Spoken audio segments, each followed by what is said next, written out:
The other day, a student asked me if they could go up one band from 6 to 7 in 1 month. And it's a question I get asked quite a bit.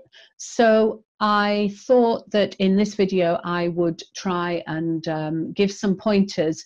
If you got band 6 or band 6.5 and you need 7 or you need 8 and you're wondering how soon you should take your next exam, then maybe this may help you to make that decision.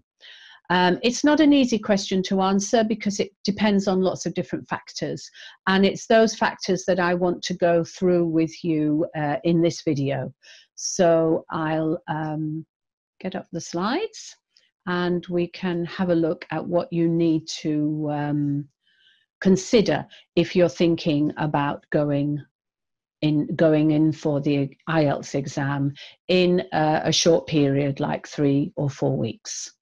Okay, so in order to go up just one band, you need to build your skills very fast. So a lot depends on where your challenges are as to whether it's actually possible to do this.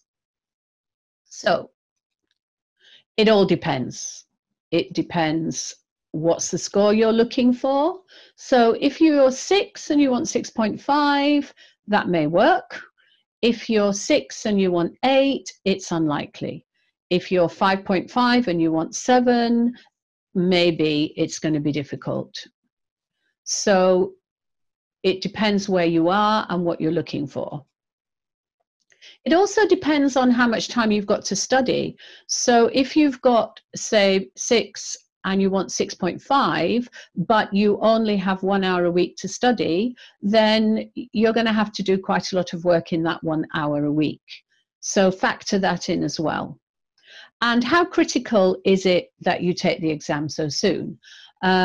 Do you have a deadline that you can't miss, or is it just a personal desire to do it? Taking more time and making sure that you're at the right level might be a better thing to do. So think about all of these things. If you've taken the IELTS before, then you can use your previous result to guide you. Depending on how long ago it was. If you took the exam 2 or 3 years ago, then it's probably not going to be a good guide, especially if you haven't done any work on it in the 2 years since the exam.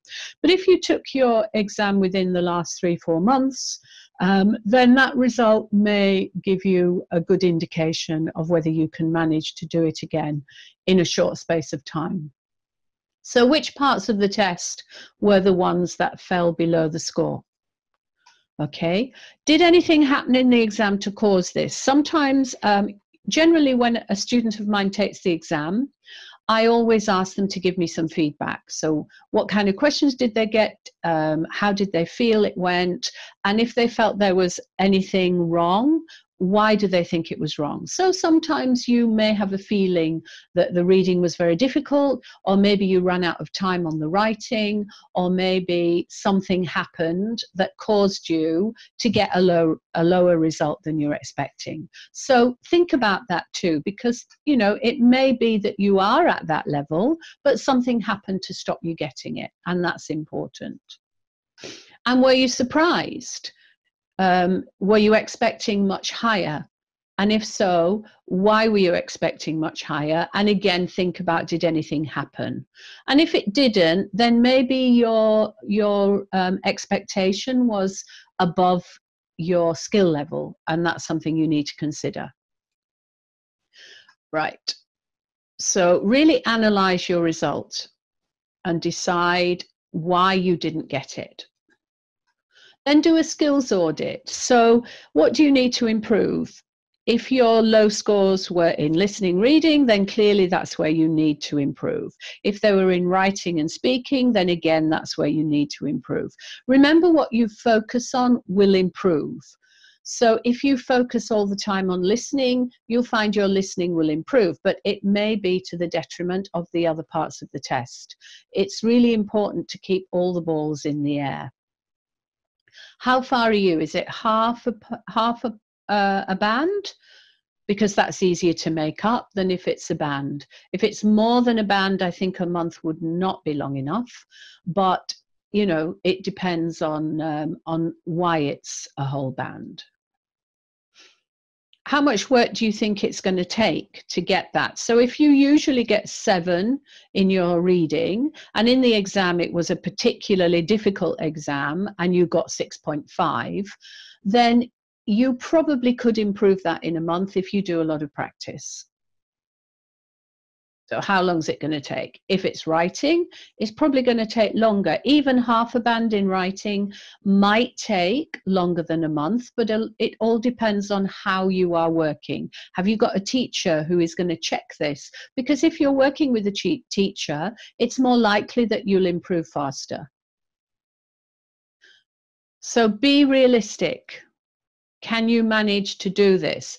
Listening, possibly. Reading, possibly. But maybe speaking, if you don't have anybody to speak to, how are you going to improve that?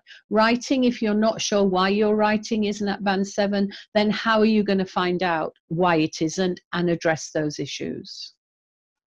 Okay, so your scores should be consistent. That means every time you do a reading, you should be getting around band 7, and preferably more. You should be getting about 32, 33, 34 every time.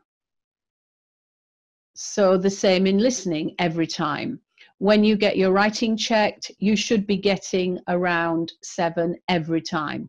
If they're consistent, that means your chances of scoring that in the exam are high. Okay. So reading and listening. If you want a band 7, as I said before, you should be getting 33, 34 every time. 32 the odd time if it's more difficult, but you must be getting over 30. If it's general training, you must be getting around 36, 37. You must be getting more than 34. For band 8, you can't afford to make more than 1 or 2 mistakes. So if you're making more than 1 or 2 mistakes consistently, then you need more practice. Okay, so having these slightly higher scores gives you a cushion, and it's desirable. So it means that if you always get 33, 34, 36, 37, then if it's a difficult reading or listening, you should still be able to get the band 7 at least.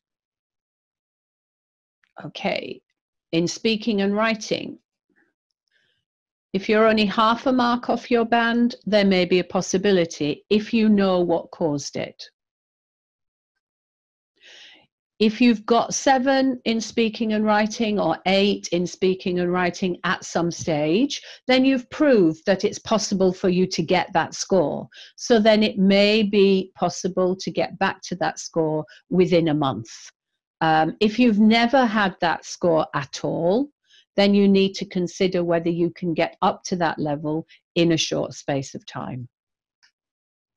So take account of anything that went wrong. If you've had 7 before and something happened and you missed it, then it's possible you can do it again. But if you've never done it, you may need more time. If you're not sure about where you are, you haven't taken the IELTS before, then it's a good idea to get somebody else to have a look and check it for you. Okay, how much time have you got? Can you practice regularly? Can you do something every day? Because if you only have a month or 3 weeks, you're going to have to practice a lot. Language is a skills-based thing. You can't learn or memorize it. It's all about the practice. If you don't have a lot of time, if you're working long hours, or if you have a family that you have to spend a lot of time taking care of, especially if you have young children, then you have to be very realistic and say, can I really do this in a month, or do I need more time? Don't fly by the seat of your pants. I don't know if you know this expression, but it means, you know, do it comfortably. Don't risk too much, because if you think, well, okay, I'll try again, you're only going to be wasting money and you'll be disappointed if you don't get it. So make sure you can commit to the time, and there's a real possibility of turning the scores around within a month, or 3 weeks, a month, 5 weeks even. Okay, so it's not worth doing lots of exams if you're not fully prepared. So make sure you're fully prepared, factor in what you need, how you're scoring now, what your last exam result was, and also how much time you've got to practice. And if you factor all that in, it will give you a more realistic idea about when you should be taking it. And then you can decide whether a month is enough time or not. Okay, so that's the end of the video. If you head over to IELTSlearningtips.com, I've written an article on the same subject with a little bit more detail, so you can have a look there. And there are also some free resources and lots of information and tips about the courses I do and what's on offer in terms of support for you and your IELTS exam.